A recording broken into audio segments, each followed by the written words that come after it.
the same kind of nagging feeling for a lot of years where I love acupuncture. I love treating people. I love having my hands on people. But I just remember thinking to myself again and again, like, this is medicine and this is knowledge that everyone needs to have. Mm-hmm. And so from that idea emerged my online business. Okay. And that's really like the big focus. Like, to me now, acupuncture is the pleasure. Being with people, having that time, being with them face to face. And then the bulk of my business is online, where I educate people. So I have a 3-month online program, The Balanced Woman, and it's where I teach women specifically how to heal themselves holistically. Okay. Heal their bodies, master their emotions, align their lives, work through trauma, work through blockages, work through hormonal imbalances. And it's amazing because I get to work with women from all over the world now. Yeah. It's so awesome. your business is literally worldwide pretty much. It's your online. Yeah. That's amazing. Now, I've known from a lot of my fellow personnel firefighters, because we're exposed to so much over time, because nowadays, right, a lot of things are made out of plastic. Yeah. So that smoke isn't burning as clean as people think, right? It's not the old homes with the nice wood furniture and the metal trash can, right? It's particle stuff and plastic. So we get exposed to a lot. And with that, I know at least on the male side, we have a lot of infertility issues, and so do some of the women. Does some of what you do deal with that and the females' infertility type issues or trouble getting pregnant? Yeah. Oh, yeah. That's got to be a major part of it, right? Yeah. Because I've seen a lot of my friends struggling with that. Definitely. I mean, I see women for a whole host of imbalances, but like the main ones are definitely fertility, PMS, PCOS, fibroids, uterine cancer, cervical cancer. Okay. I mean, cancers of all kind. Yeah. And then obviously like the emotional ramifications that come with being physically out of balance as well. Yeah. So the anxiety, the depression, the suicidal thoughts, postpartum depression, and just feeling disconnected. Mm-hmm. I mean, you know how it is when something's going on with you physically. How does it not eventually wear down on your mental clarity and your emotional capacity? So it's ensuring that across the board holistically, you're being cared for in a way that's cohesive and comprehensive. Yeah, I'm really glad you've been hitting on so much, because, and this is not, some people are going to need the pharmaceutical meds. Oh, yeah. I get Again, my background's in Western medicine. Yeah. I love Western medicine. Yeah, I get it, but I shy away from it. Mm-hmm. Because a lot of these meds are really tough on your organs. A lot of people don't understand. And even like some of my family members, they'll say, "Oh, I'm good. I took my blood pressure med today." Like, no, it's meant for you to take it for a little bit of time and then get yourself healthy so you get off it, not be on it for like 15 years.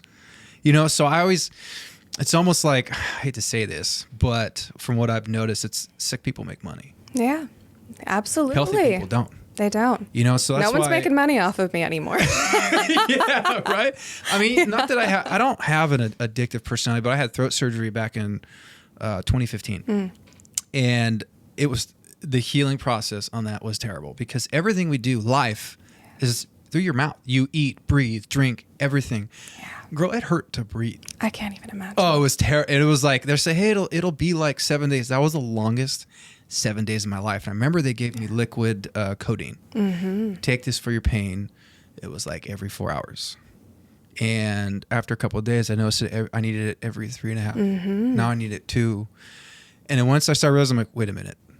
I'm not taking this like I'm supposed to. I was like, nope, I'm done. Yeah. Toss it out. I'll just take Tylenol. I'll just deal with it. Because I don't want to get hooked on that. I've seen that a lot with, unfortunately, some people that I know where they've been given these heavy narcotics to help with pain. The next thing you know, they're hooked on it. It's terrible. Oh, it's bad. Yeah. It's an epidemic in itself. That's why I'm such a big pusher on trying to do things naturally first. Start with your least invasive, then go on to your most invasive, whether that's narcs or whatever you got to do to feel better. But I'm a huge supporter of what you're doing. I think it's very, very important. I know Wes is. Yeah. We talk about it all the time.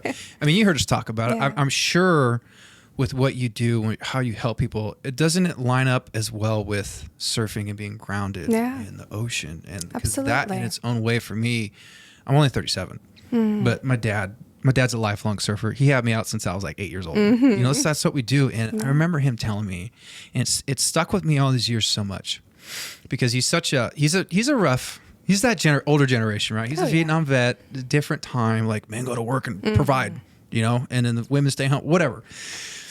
But I remember him taking me to the ocean in surfing, and he said, always respect this place. Everyone comes here for a different reason, but leaves better. Yeah. And I remember being like 8 years old. I was like, shoot, what? What did you talk? Can we just go surf, dude?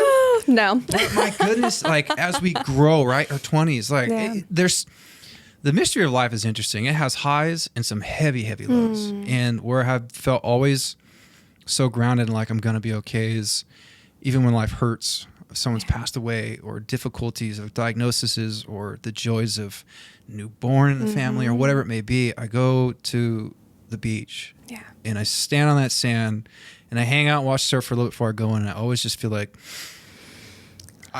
everything's going to be good. I can feel the ocean breeze. The sand feels good on my toes, except for when it's like 105 out and the sand's burning me alive.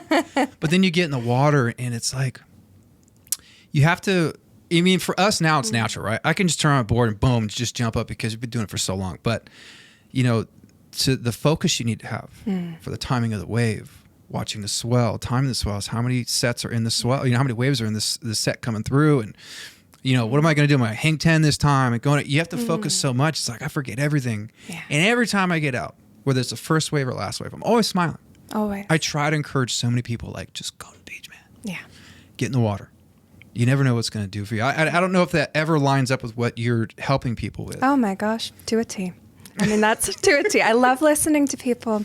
So that's the beauty of Chinese medicine, because it's elemental medicine. And, you know, people, they have a very standard understanding of acupuncture where they're like, oh, it really helps with low back. Oh, I have a friend who got pregnant. Oh, like it helps with headaches or sleep quality or anxiety. But what I teach people is the deeper philosophy and also the system beneath it, which is all based on 5 elements, and how these 5 elements, fire, earth, metal, water, and wood, mirror the external seasons, mirror the seasons of our life, mirror the way that we process things. And it's such a deep and profound way to begin to look at everything in your life. So even hearing you talk about these times in your life, like these lows and these highs, like the beauty of seeing it from this perspective is that you recognize the place that both of these experiences have in you growing and progressing as a person. How we need to have these moments of struggle. We need to have these times when we feel disconnected from ourselves, when we feel lost, when it feels like everything's just going to shit. Like